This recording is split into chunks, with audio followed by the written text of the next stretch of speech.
Hello.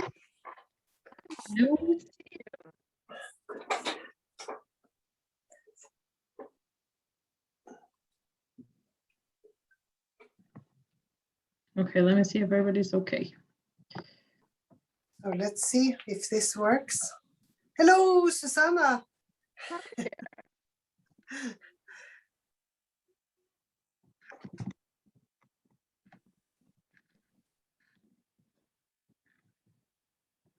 And Nolene. Oh, Margot, how are you? Hello. Yeah. Good to see you. Good to see you. Are you in Stockholm? Oh, hi, Susanna. In Sweden, not in Stockholm, but where we have our house. So it's about 2.5 hours by train from Stockholm.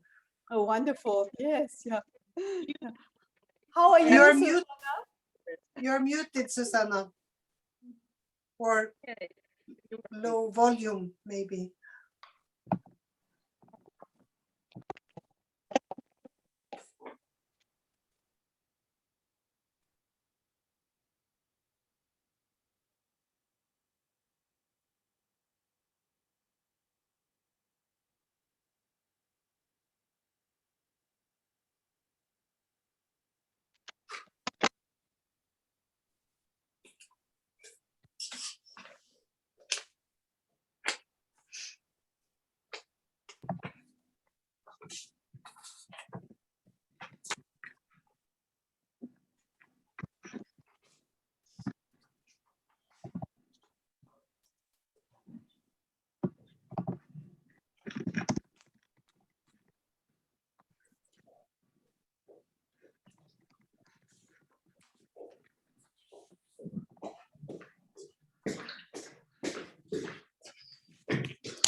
Hi, good morning. This is Priscilla for the technical support. Can I have the host one moment, please? To activate the translation. Anna, I don't know if that's you over there. Yes, just give me a second. I'll make you a co-host. Thank you so much. Can you? No, sorry, I have to be host, not co-host. When I finish, Okay. I give you back the host. Don't worry. Okay. Thank you.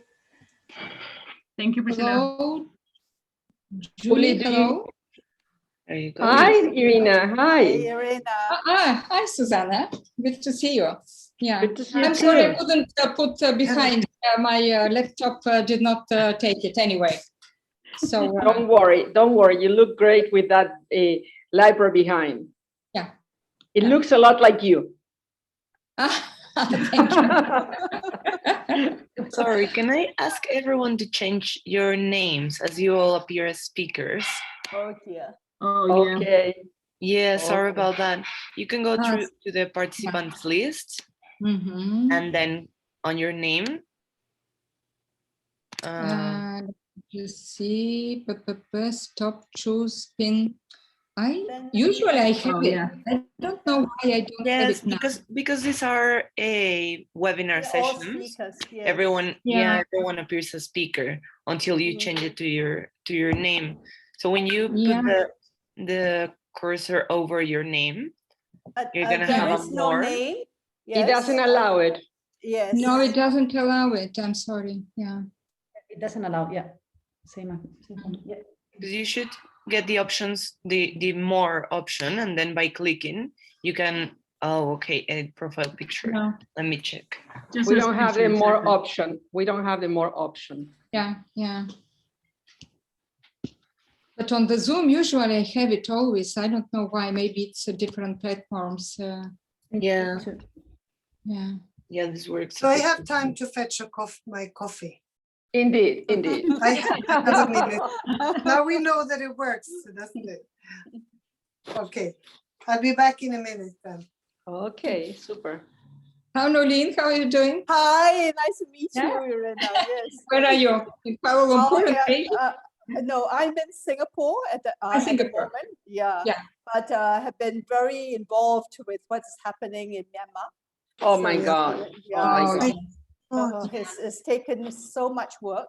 But I got some very frightening messages from friends of mine who live in Myanmar, and it's really from desperation that they are It's sending madness. It's madness. They are killing, torturing people every day. So they are thinking, what does the international community do at the moment? And I really haven't followed what has happened at the Security Council, or nothing. Well, they made a statement, but no statements are no longer sufficient. And to be very honest, what they have done is to release one of the brigades that were responsible for the slaughter and the genocide of the Rohingya. And most of them, unfortunately, are on drugs. So they don't really know who and what they're doing, except that they're shooting. So children have been killed, and it's a total disaster. I think this is like one of the worst military engagement with the civilian population that I've ever come across, because it's just so cruel and and so desperate, Anyway. And more or less random also. It seems that you can be a civilian and have absolutely no role, but you are still killed openly in the street or absolutely, because I think the main thing is to generate fear of the worst kind. Because but to be honest, 75% of the population refuse to work. So in a sense, they just literally assume that everyone is against them. Anyway, can ASEAN do something? Can ASEAN do something? Usually, ASEAN is trying very hard, but ASEAN is, because of the sovereignty, I think we, as a multilateral system, we have to deal with the issue of non-interference and sovereignty issue, and also consensus. I think that as long as we ask, to have consensus for everyone, it's not going to happen. So, Noeline, there is a principle, and this I know well from our times of the military in Latin America. There is a principle that overshadows the sovereignty issue when you see people being slaughtered. The responsibility to protect. It's tricky because of what happened in Libya. It's tricky. Exactly. And also it needs Security Council, It needs a Security Council agreement for it to move, no? But maybe not necessarily. No. I mean, they could use that principle among the countries in the region, but the problem is that some countries in the region are not. Yes. But there is also an opening with the General Assembly that has not been used often, but there is also, I think we should ask for every opportunity and demand they use all the tools in the toolbox to stop this, because we have, as you say, Noeline, we have rarely seen such a horrific development as in Myanmar right now, and also the way the civilians are attacked and killed. Exactly. Yeah, but I was thinking about ASEAN, some kind of a quiet diplomacy. I mean, it's obvious that they the same. Actually now, Irina, they can't go quiet anymore. I think ASEAN have got to play a very strong role. They are calling a leaders summit. They had an informal foreign ministers meeting. They had a military meeting of the military officials, but that's not enough. This group, they're not afraid. They just want to design their society in their own image, and that is the problem.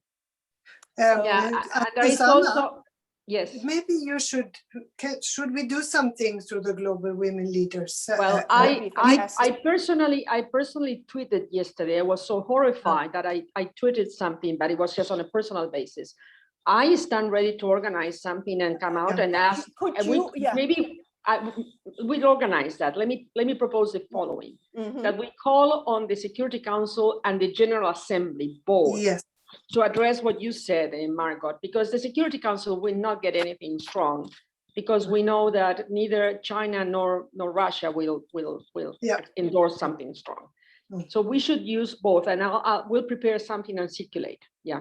Very good. Excellent, Susanna. Thank you. That's we need to do everything and open. Horrible. Nolene, has Guterres identified somebody as a kind of a special envoy? Yes, Christine. I didn't follow very much. Yes. I've been in touch with her. I just spoke to her yesterday. I think we are all collecting whatever information, because we all have different channels. I think there may be in the next few days, and I've written endless memos to the Secretary General as well to keep him informed. But there are some, it's a very complex situation.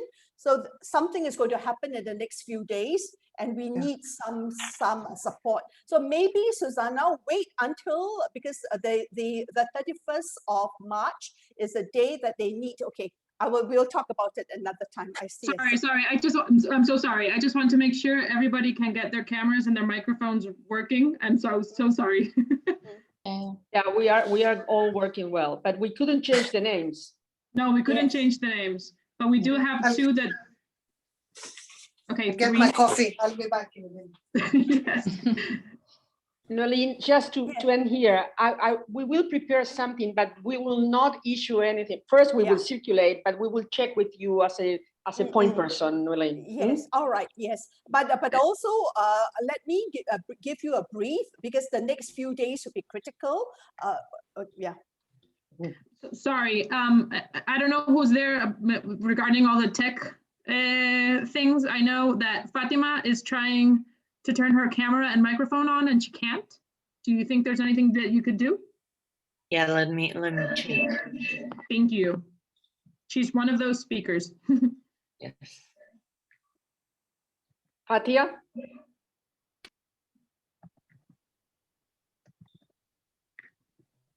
When I say hi, good luck to everybody. It's from the Women Political Leaders, Lucia. Oh, hello. Oh, hello. Hello. Hello, there we are. Thank you so much. Could you, Ms. Stuart Taylor, could you please lower a little bit the camera, because you could hardly see her. Maybe you're gonna send a message to the office. Okay. We're about to start. Perfect like this.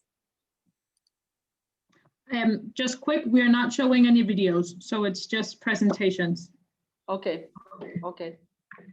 Do you have an idea how many people are connecting to our debate? No. We know there's more than 10,000 people registered for the Generation Equality Forum in general, and people are just welcome to go into any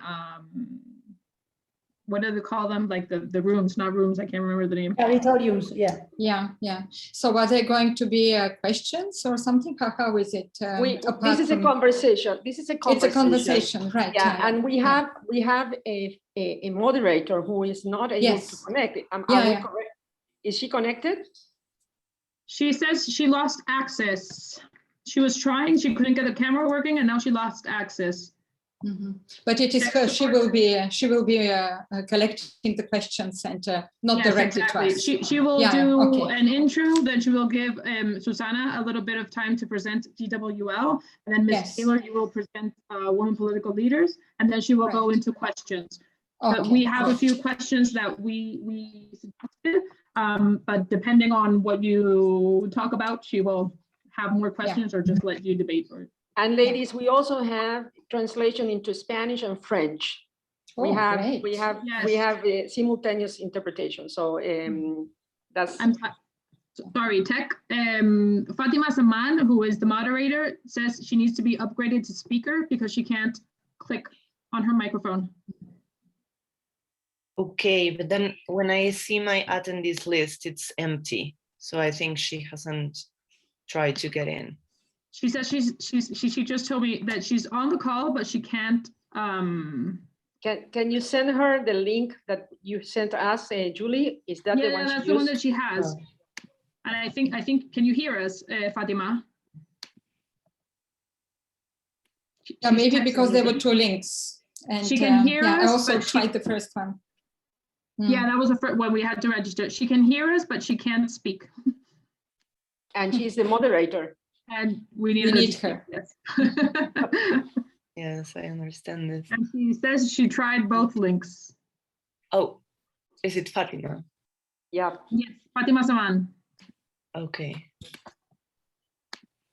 Okay, she's been promoted to panelist. She should be able to do it soon. Let's see. Hello, there we go. Oh, there we go. I was promoted and then demoted. Welcome. Thank you.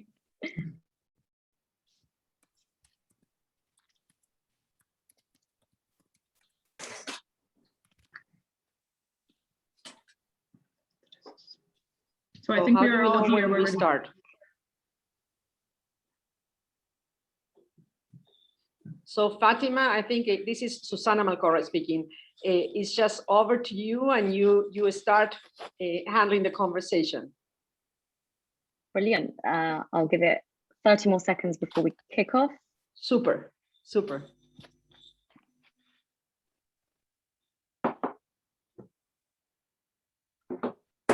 Hello, hello, hello, everyone. Welcome to the GWL Voices and WPL event for Generation Equality Forum, how a strong multilateral system is fundamental to achieving gender equality.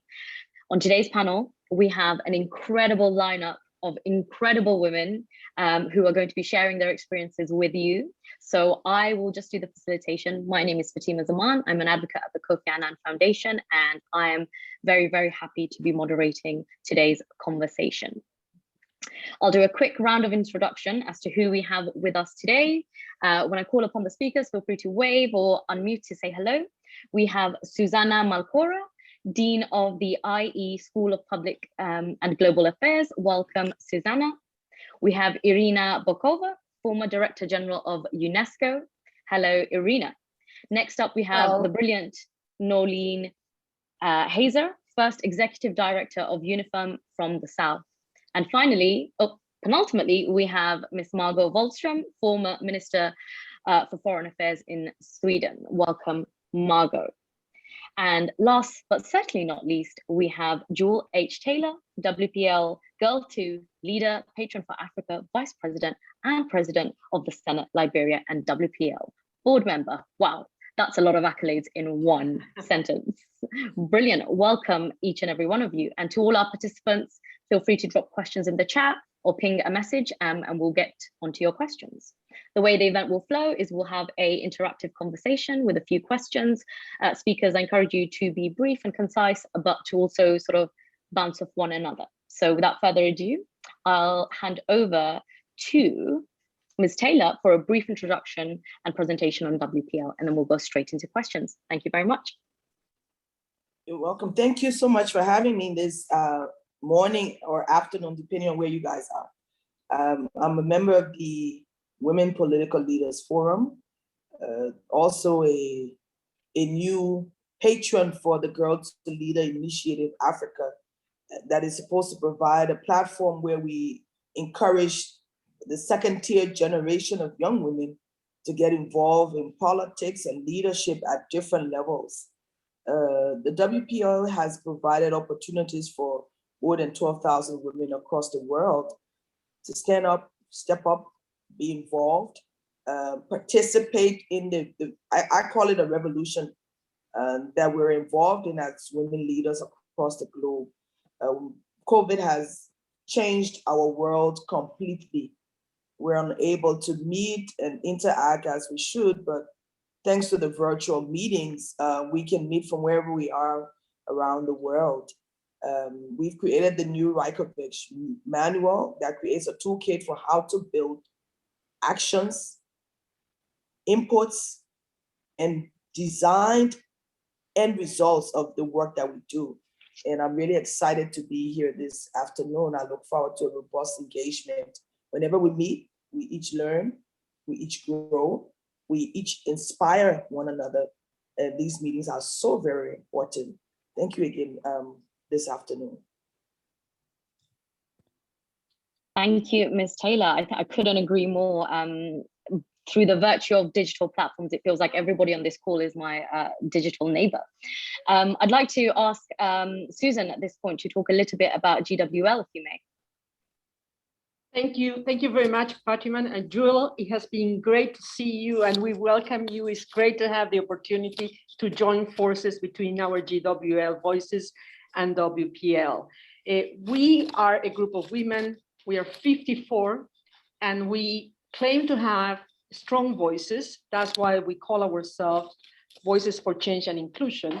We are all women who have been associated in one way or the other with the United Nations system or the multilateral system at large. We deeply believe in the question of women empowerment, but we also believe that this question has been deeply rooted in the multilateral system in the United Nations, that we got as far as we got because there is a multilateral system. And 2 years ago, when we issued our first call, we said the multilateral system is being weakened. And as far as it's been weakened, the gender agenda is being also affected.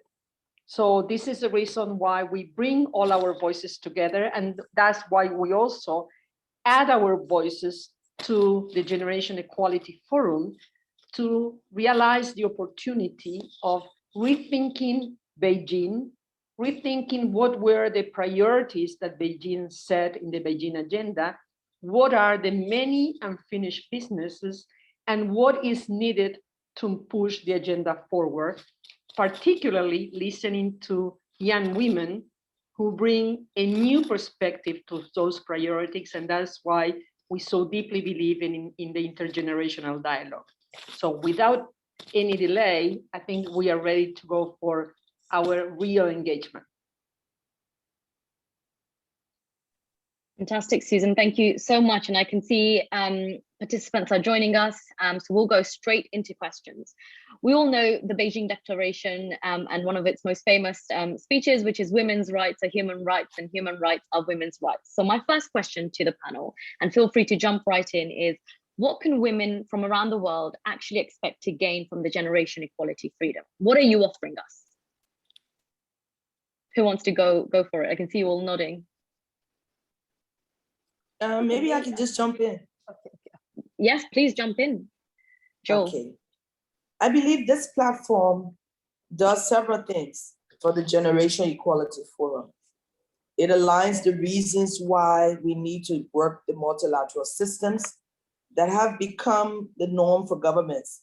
It sets the standards and the policies and the measurements for if governments are indeed doing what it should to increase the number of women leaders across their spectrum. And because these performances are now tied to the SDGs or to the Generation Equality Forum, everyone must work a little bit harder. So this kind of an environment where we sit and talk about the issues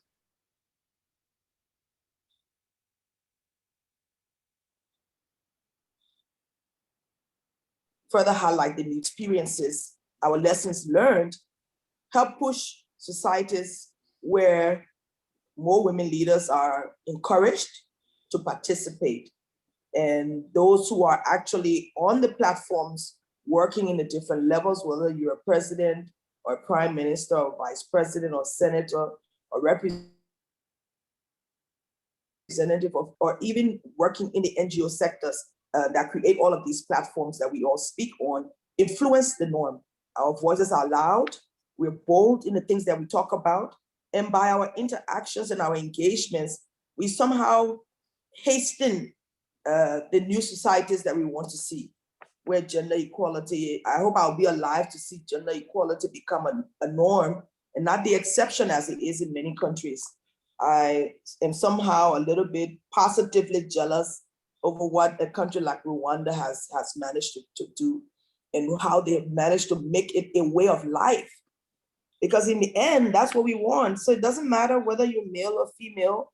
What matters is that once we have equal access, equal opportunities, equal space, and we're allowed to come and operate into that space, it makes the world more equitable at all levels. But of course, there are many countries still struggling with the ideas of women in higher echelons of governments, higher echelons of space of corporations. And we should be providing support as the woman is looked at. She's a support arm. And we should always be providing support. But when we stand up and say, hey, I have my own ideas, I have my own innovation, I have my strength, I have 50% of the access that women can bring to the table, then it becomes a whole new argument. So I believe what we bring to the table again is to encourage the younger ones. You know, something is happening across our world, and I know my country isn't much different, where there's a lot of violence attending women and the work that we do. In some instances, what wouldn't happen to a male politician or a male NGO worker is what happens to the women. As if after we're in 2021, that the world is still saying that we need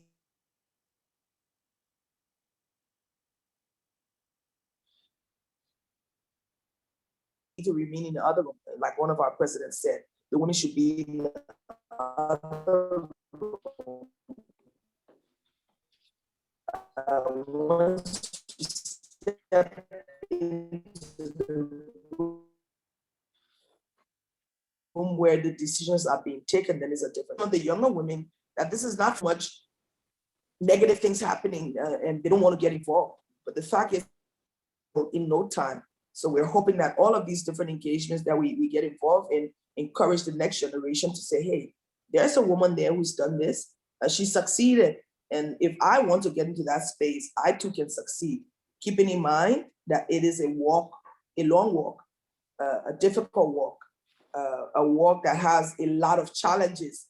But if we keep pushing, eventually the glass ceiling will be broken all over the world. And I hope I'll be alive to see that happen. Thank you so much, Jewel. If I may say so for those jewels, what I took from that is, you know, it's about having role models, women such as yourselves, to pave the way for the next generation to be empowered and to feel truly that they have a stake in their futures. And related to that, if I could turn to Margot as someone who pioneered what I call feminist foreign policy and bringing women from, you know, into the political spaces, might I ask, how can we shape a COVID-19 recovery that not only includes a gender lens, but that also means that women who are underrepresented in parliaments and, you know, institutions, how can we make sure that as part of our COVID-19 recovery, we are making sure that we're capturing these lost women from and bringing them into our institutions? Thank you very much, and thank you for inviting me to participate. It's very important, and it's such a pleasure to be with all of you wise panelists from around the world. And I've been thinking a little bit about the bigger picture, because we think of the pandemic as a global, historically unique and common experience. And in a way it is. And at the same time, it has really demonstrated to all of us and revealed the inequalities, the discrimination, and the way also women and men are affected differently. And that also must steer how we design recovery actions, because we know that poverty, for example, will now look much more, poverty is spreading again and making this worse.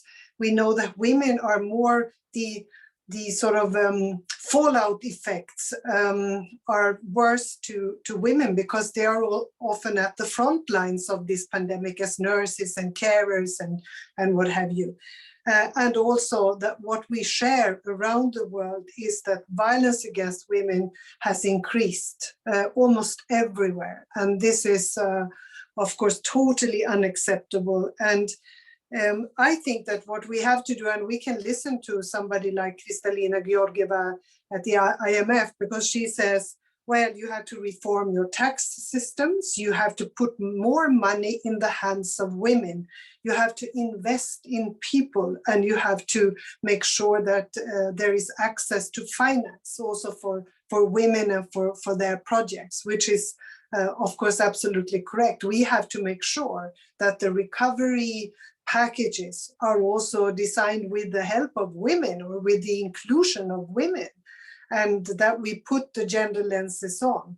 And I've always said also in explaining feminist foreign policy that there are those 3 R's that we have to ensure, that women can enjoy the same legal and human rights as men, that they are represented, and also that there are resources enough so that we can recover and we can do it in a more equal and gender equal way.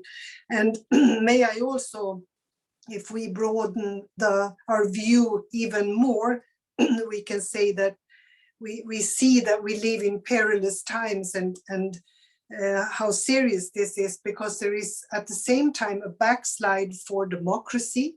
For the first time in a long time, there are more countries that go in authoritarian direction than actually are sort of building their democracies. We see that there is in many countries a nationalistic, militarized, often xenophobic forces that are gaining ground, and also that multilateralism is pushed back. And I think women overall realize that we need multilateralism, we need democracy, because gender equality is an element of democracy. So we will be the ones who defend this also at these difficult times that we are in at the moment. And I think to go back to what you have said, it's really about solidarity, that we also, women all over the world, recognize each other, acknowledge each other, listen to each other, and show solidarity. So that's what I'm hoping will come out of this. Thank you so much, Margot.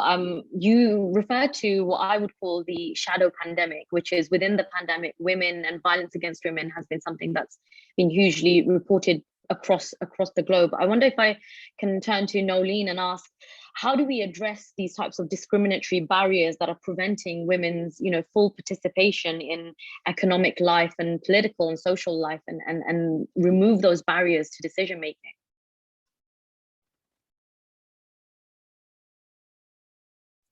Okay. Can you hear me now? Yeah. Yes. Yeah. So first of all, thank you very much. This has been a really a wonderful opportunity to reflect basically on this pivotal moment of urgency and profound rethinking. And there's so much that we can learn based on how women use the values of the United Nations as well as the multilateral system very effectively to prepare for the Beijing platform for action. I myself was very much involved with that, including with the follow-up. And I think that one of the things that women used to break the barriers was the fact that they linked the global realities to the global conversation, and they held the global institutions accountable. So there was no embarrassment to say that the UN stands for we the peoples, and to be effective, it had to be people and women centered. So it's not just a state, an interstate organization, because the state has to be more accountable. And one of the things that happened was, of course, the linking of the global to the local and the local to the global. But at the same time, they knew how to use inside-outside partnership. So basically, the ability to harness a whole range of partnerships in order to make a major difference. And also, not just to look at leadership from any perspective, but a transformational. Basically, what they want was a transformational leadership that would break barriers and end discrimination. So what are some of the examples that came out from the implementation of the Beijing platform for action and beyond, because women dared to be transformational leader and agents of change. And this is so critical at this particular time, because we are facing an era of great uncertainty and great anxiety. And what is needed is a major rethinking and a major reimagination of the type of societies and social arrangements we want. So what are the things that women did to break some of the barriers? I think the first thing they actually did was to break the silence around violence against women and to hold the state accountable. So it's not women responsible for women, but it was state accountability for ending the type and range of violence against women. The other one was the fact that women found themselves very much at the lower echelon of the economic system. And the whole articulation was that if you want smart economics, invest in women's economic power. And there was a major attempt to change laws, to increase protection, to make sure that women were trained and that they were part of the economic empowerment and growth, as well as inclusive growth of their countries. And I was very proud when someone like Christine Lagarde said gender equality is nothing but smart economics, and that eventually the corporations saw the diverse workforce as something that was an asset to economic empowerment. But beyond that, I think women were not afraid to take on the male bastion of peace and security. And I remembered how that issue was so much at the forefront. And we were able to bring the realities of women from the ground all the way up to the Security Council and change the mindset of the Security Council to move away from military security as security to human security, and to look at the 4 pillars that needed to be implemented. The issue of prevention of sexual violence as a weapon of war, the issue of protection, the meaningful participation of women as leaders, the role of women in rebuilding their society, and a clear message that if you want sustainable peace, guys, you have to make sure that women are part of the equation and they are part of the solution. So in a way, it is not just about women's human rights, which is so absolutely important, but we are not going to have leadership and governance for social inclusion, for sustainability, for resilience, unless we involve the whole of humanity. And the women we are not just another group, we are half of humanity, and it's sheer stupidity not to use the experiences, the skills, and the potential of women. So there's no excuse. I think women are not waiting to be invited. We are there, and we intend to take the lead. Here, Nolene, honestly, I can feel your passion emanated through the screen, and I feel ready and charged to take up your call to action. And I'm sure our other attendees, participants, and speakers feel the same. Thank you so much for that really passionate intervention. Irina, let's go to you. You have an incredible, long career and a distinguished career. I wonder what advice you might have for the younger generations to build strong female-led movements, and what your top tips might be to do that. Thank you very much, Fatima. I'm delighted to be here with my friends and colleagues from the UN system and passionate advocates for gender equality. I was thinking that probably this is not the way we envisaged just a year ago that we will be celebrating the anniversary of the Beijing conference and the plan of action. There were a lot of advances, and I was there at Beijing. I was a deputy head of the delegation of my country, of Bulgaria, and I remember the emotion listening to, at that time, the famous phrase of women's rights are human rights of Hillary Clinton, but not only.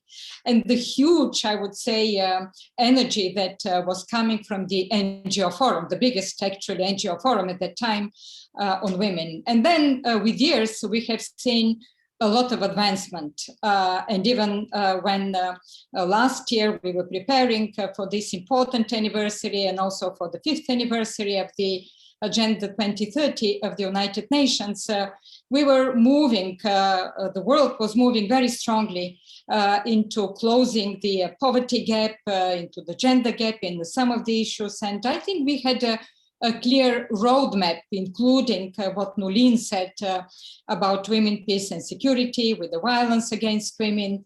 On all fronts, we were moving ahead. And then, of course, COVID came. And as Margot just said, the impact of the crisis is never gender neutral. And I believe COVID is not an exception to this. And now we see all the impact of what is happening to women. There are setbacks in any of the 17 Sustainable Development Goals, or those who really affect women. So I believe this generational forum is extremely important on one side in order to encourage young women to follow this path of sustainability and to follow what is envisaged into the Agenda 2030, but at the same time to revisit this agenda, any of its goals, through the gender lens. I think this is very important in order to know where we stand. And from that point of view, there are definitely two main areas of activity, of responsibility, which are probably the critical for our discussion. Of course, there are health and education, because we know what is the impact of COVID on health, on women's health. And in both, I would say that it's a crisis within a crisis, because we knew that there were crises even before that. And I think it's natural that I'm very much interested in the area of education with my previous experience at UNESCO. And I think here the situation is indeed alarming. It's alarming for both boys and girls.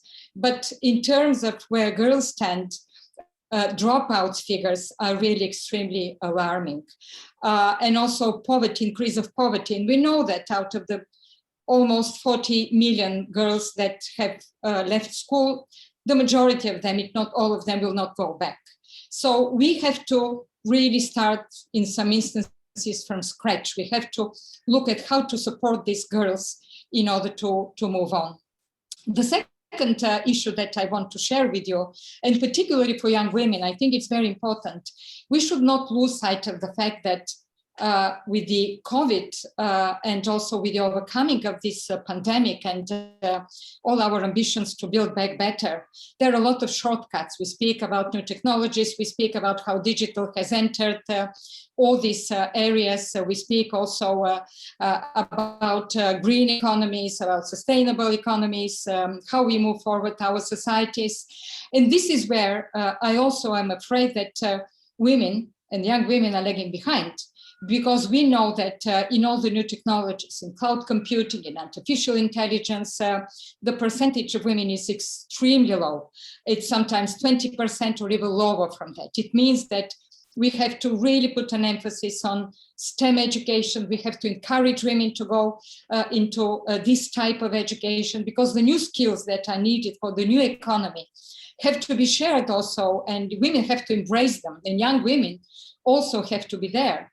I think we all, in this generation of forum, we should not let also reproducing inequalities and prejudices and stereotypes within these new technologies and artificial intelligence, because there are a number of studies. UNESCO did a study, very interesting. The World Economic Forum is doing very interesting studies, that if we don't take precaution now, if we don't put an emphasis on this, these stereotypes will be reproduced in artificial intelligence, in our lexicon speaking with women's voice, or in some of the others. So young women should be extremely careful. Now is the dividing line moving into the new digital economy, so this does not happen. I will stop here. Irina, thank you so much. You've touched on the generational issue, that it doesn't just start with women, but progress must start with young women and girls. And actually, we've had a question from one of our participants from the audience, Fiona Gandiwa Magaya. And the question is, countries have not been forthcoming in economic empowerment of women. What can we do as women's movements to ensure economic empowerment of women, especially most women in the informal sectors who need support to grow their businesses? And I think I'm going to look at Susanna for this, just because GWL has been so good at growing and supporting a network of women. Over to you. Thank you, Fatima. And I would like to start with a phrase that is very well known from Simone de Beauvoir. Simone de Beauvoir said, "Never forget that a political, economical, or religious crisis will be enough to cast doubt on women's rights. These rights will never be vested. You have to stay vigilant your whole life." And I think in the way that she always said things so beautifully, that describes exactly how we must maintain our vigilance, because there is nothing that is granted here.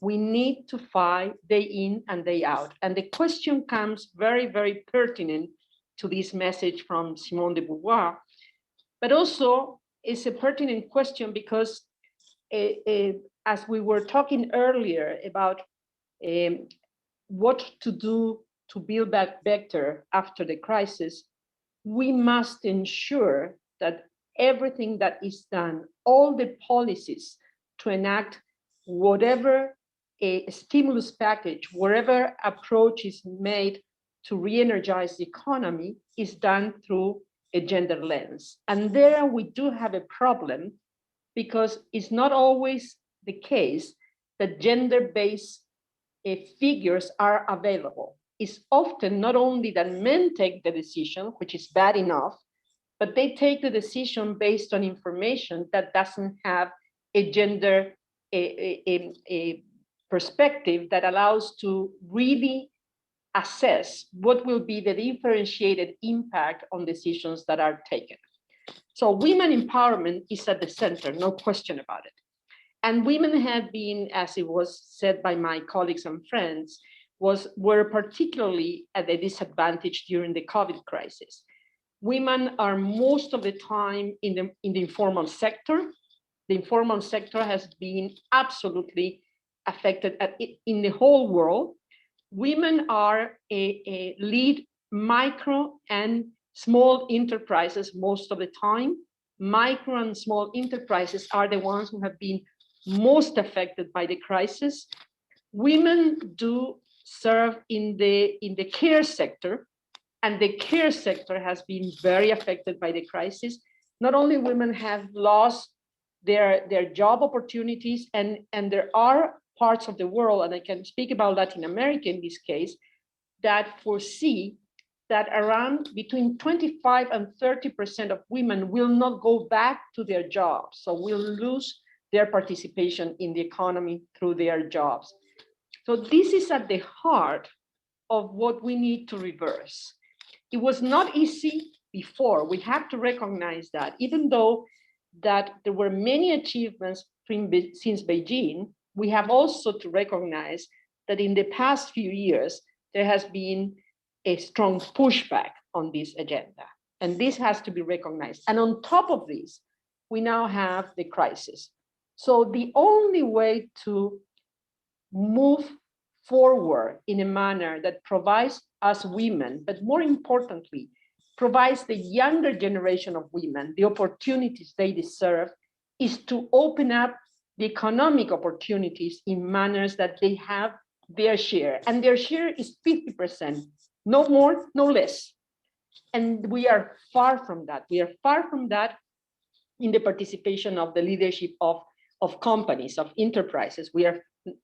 Let's not talk about politics.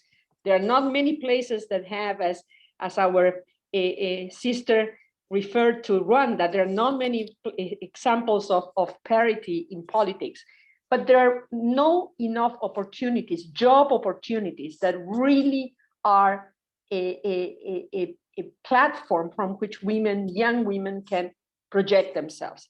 So this must be a must, and I will argue this should be one of the biggest asks coming out of the Generation Equality Forum, for women to be at the center on all recovery packages that are going to be implemented, to be at the center through the implementation of gender-based policies that are informed by gender-based data, which will then make a difference for all women, but particularly for younger ones. Incredible. You know, what we're hearing is the foot is on the pedal. We need to continue to apply the pressure, and we must put young women front and center of every initiative that includes them, because if they are not part of the conversation, it is most likely they are being excluded from it. That nicely shifts us on to my final question for each of our panelists, and we'll go to all 5 women on the panel, probably starting with Nolene. And the question, it's a big one and it's personal to you, so I want you to give us your thoughts on what you think should be done. What concrete actions can we all be taking to advance the women's agenda in the multilateral system? And that could be from the local up to the global. So let's start with Nolene.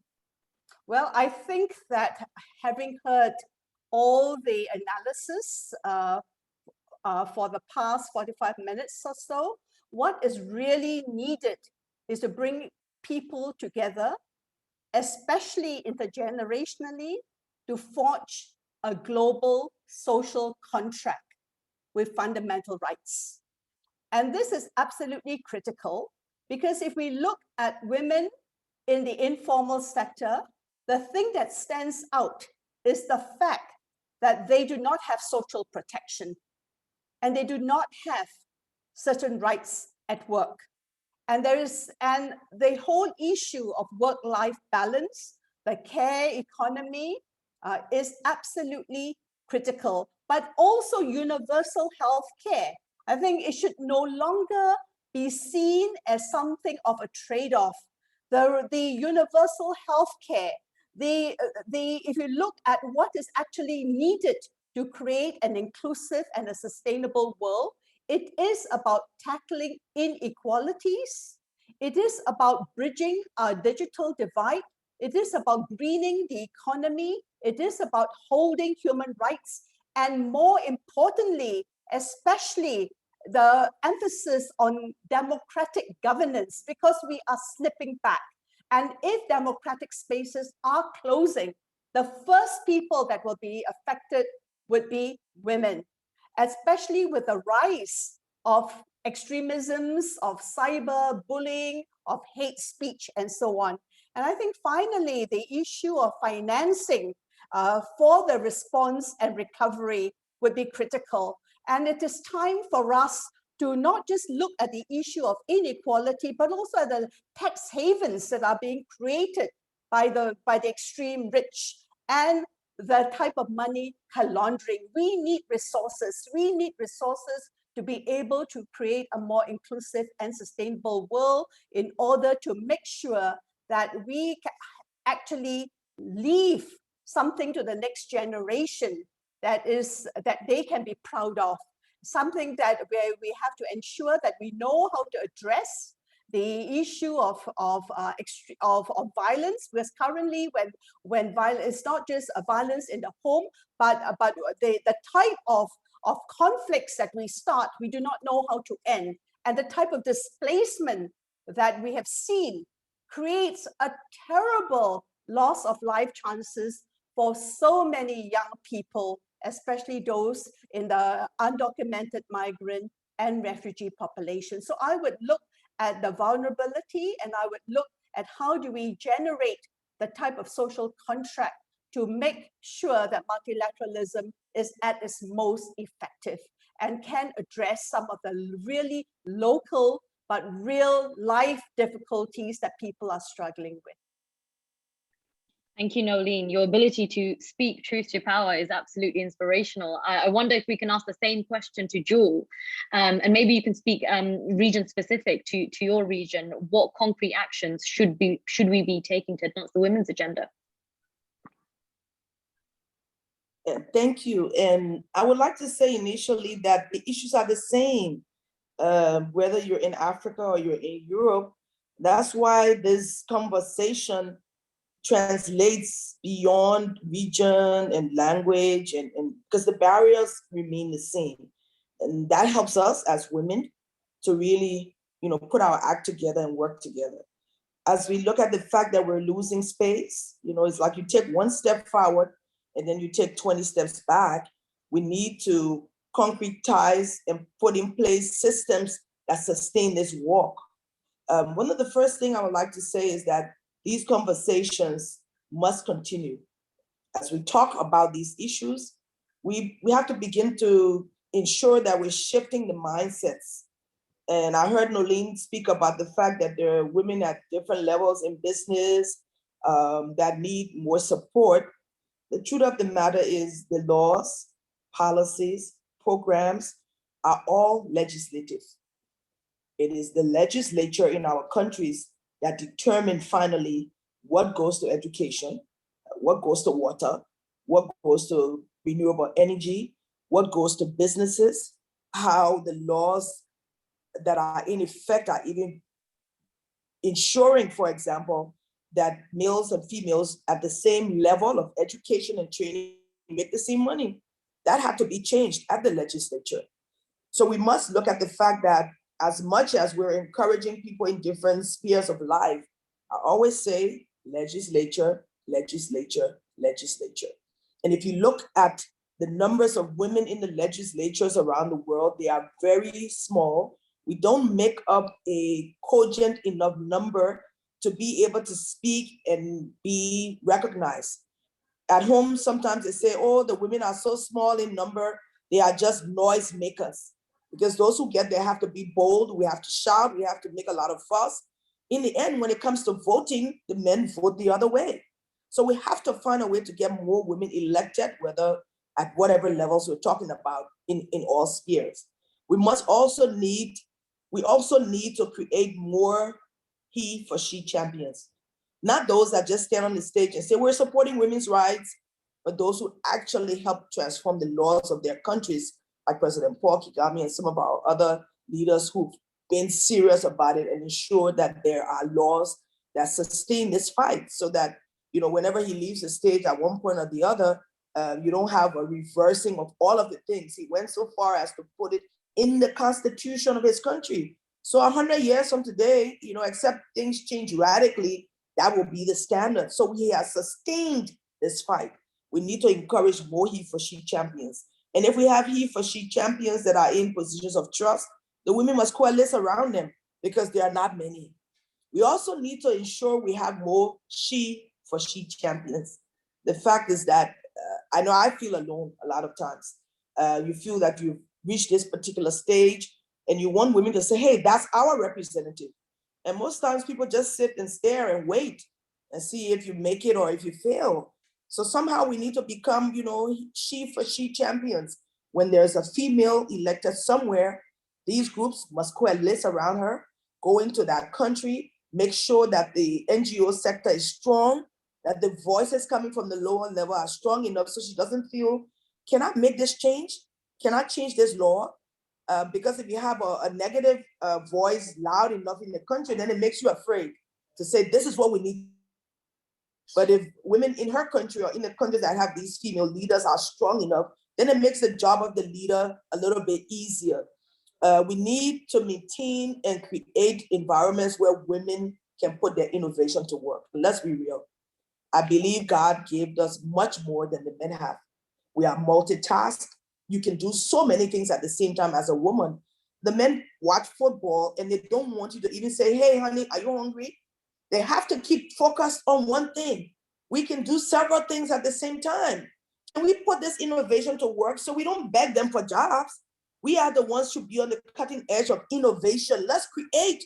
Let's do the things that we know we want to see in the end, we will become the exception in a way, but we'll also become the norm because we are showing that we are capable. Where are the tech companies that are created by women? Where are the financial institutions that are created and funded and supported by women? So if we need money for microcredit, and there's a funny thing we need to change our perception on. We talk about microcredit when it comes to women all the time. Microcredit, microcredit. But when a man walks into a bank or into a financial institution and he wants money, nobody asks him, oh, do you want microcredit? They ask him how many hundreds of thousands of dollars he needs to do what he needs, because he comes looking as if to say he knows what he's doing. Sometimes he doesn't. Sometimes it's just a trial and error. But when a woman walks into a bank and you say you want 100,000, are you sure you don't need 25? So we have to change our mind and stop talking about microcredit, because the women who are empowered, who get a chance to become secured in what they're doing, actually support all of the SDGs. A woman who is empowered will give proper education to her children. She'll make sure there's clean water. She'll make sure there's proper electricity. And the entire SDGs in one family survives because a woman is empowered. How can we now put our innovation to work to ensure that we change the dynamics? Last but not the least, we have to bridge the digital divide. There are hundreds of countries that internet facilities are not even accessible.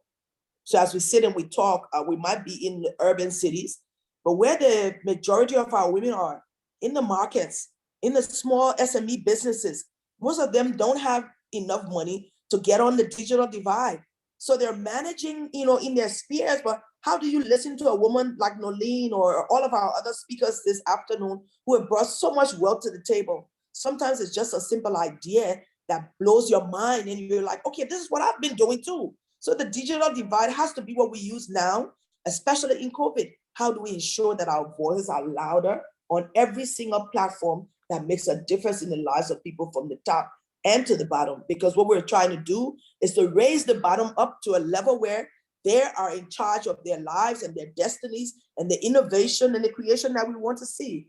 We need to build these new communities, and it's possible by the whole new virtual platforms, but many people don't have access. So as we talk about the issues, how do we get the information? When I was in school, it was the least common denominator.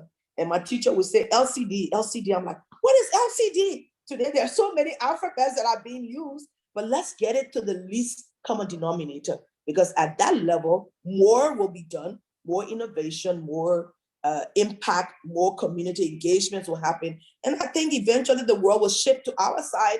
We don't have to keep begging them because we make up 50% of the world's population. Let's do this.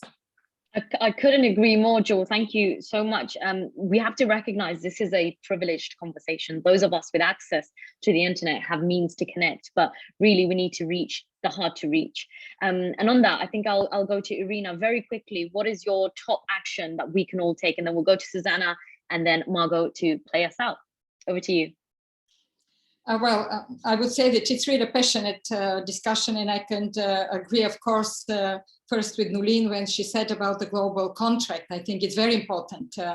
And this is where I hope the world will go after this pandemic, because everybody is speaking about investing in health, creating a universal healthcare, investing in education, investing in human security. And when we say investing in human security, it's investing in women. And everybody knows that this is the smart way to overcome this crisis. But as long as we are speaking also with young women, this intergenerational conversation, I would like to say something that Susanna mentioned, and I think it's very important. Usually we say that, yes, we want to achieve 20%, 30%, that we really want to bridge the gap. And I want to give an advice to young women to aim high. We are aiming at 50%.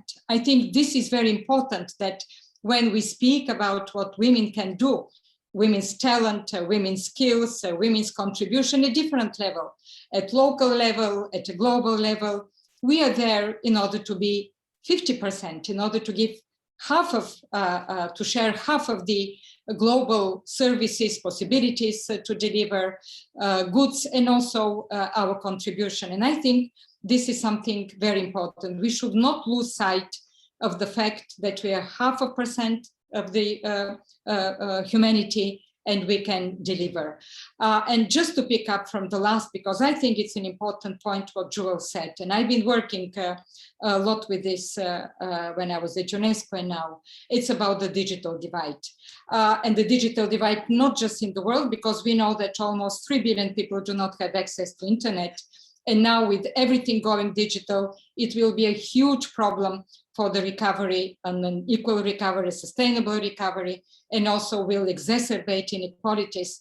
But what is most alarming, even before this crisis, the gender digital divide has been increasing. And this is something that really has to be bridged with a very concrete action, very focused actions by government, by the private companies, by women themselves, by young women who, as I said previously, should go into this sphere of economic activity and should make a stronger push for the closure of the gender digital gap. Thank you, Irina. Susanna, over to you. Thank you, Fatima. After listening to my friends and colleagues being so passionate on so many fronts, it's hard to add something, but let me give it a try. I believe that this is about power, and we need to talk about that. The reason why there is such a pushback, the reason why all the estimates indicate that it will take more than 100 years if things go like they are now to achieve parity, is because the ones who have power don't want to let it go. So we need to be clear. We represent half of the society of the world. Decisions must reflect the diversity of society, and the first diversity is the gender diversity. Decisions that really have an impact and make a difference and decide on the distribution of power. That's the reason why there is a coalition that is very unholy against women's empowerment, because they don't want to let go their share of power. So to all women, but particularly to younger women, do not fool yourselves. This is about your space in the world, the right you have to have your space and to hold to the power that space gives you. The opportunity to raise your voice on the issues you care, the opportunity to define and shape policies, as Jewel was mentioning, in the legislative, so that they represent you and what you need. There is no man, as much as they wish they could, that can really represent you fully. So go for it, fight for it, take all your energy to do it, because otherwise it will not be 100 years, it will be 200 years, because the law of gravity will not allow for us to have our share. So let's go for it. Margot, play us out, please. You made it almost a mission impossible to come after all of these rallying calls and speeches, but I belong to those who believe that the fate of women, and I would add children, and the fate of a nation goes hand in hand. And you know that UN Secretary General Guterres has said that there is now clear evidence, such as better social protection programs, stronger climate policies, and enduring peace agreements are there when women are in governments, parliaments, or peace negotiations. So we know this already, but I also want to say that nobody will do it for us. So we want to go immediately onto the streets and to the parliaments and everywhere after this particular session, or where we are, we need to make sure that we also follow through with proposals. And Susanna is absolutely right also that this, you have to understand sort of the dynamics, the underlying dynamics of this, because we see now how autocrats around the world, they start by reducing the space for women, reducing their sexual and reproductive health and rights, or making sure that the legislation is controlling what women do.